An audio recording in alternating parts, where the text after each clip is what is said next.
In olden days, a glimpse of stocking was looked on as something shocking, but now God knows anything goes. Hello, everyone. I'm C4, and welcome back to the top 3,000 albums of all time.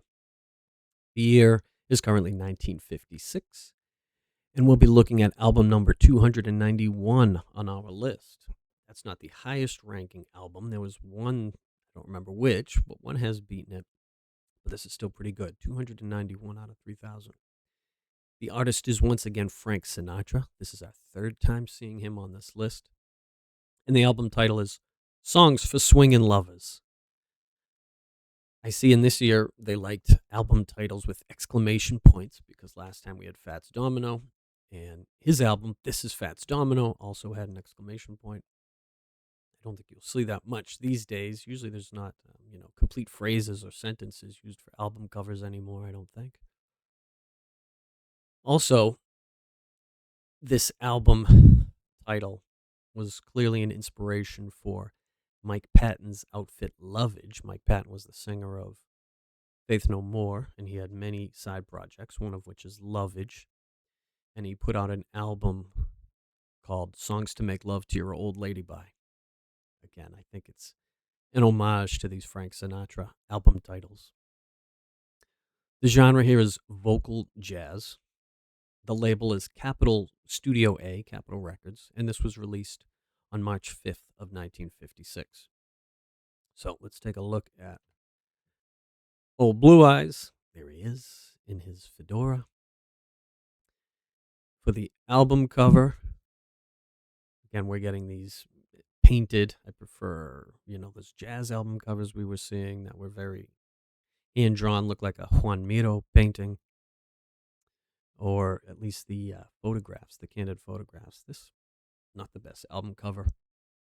The album itself is very upbeat, is very poppy. It actually sounds, I like it better than the other Frank Sinatra albums that I've listened to. And that maybe because it has better recording quality, might be because I've been using headphones and the music does sound better when I listen to it through my headphones. So I'm not sure, but I did enjoy this album more than I have the others. The idea behind this album was to record existing jazz standards in a hipper fashion for the kids, right? And it said that Sinatra did this as a reaction to rock and roll, which was coming out at this time, right? We've already seen Fats Domino and Haley and the Comets. So this is long after what was called Sinatra Mania. I didn't make that term up. That term exists. Sinatra Mania was in the 40s. And this is where the girls known as Bobby Soxers did the jitterbug to Sinatra and other similar artists. I'm not sure what the moves of the jitterbug looks like, but here's two people doing it.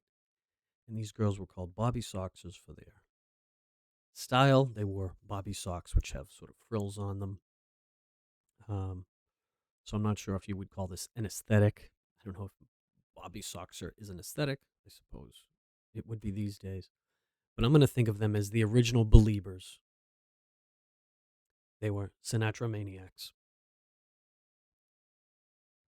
Going back to the album, again, I did like it better.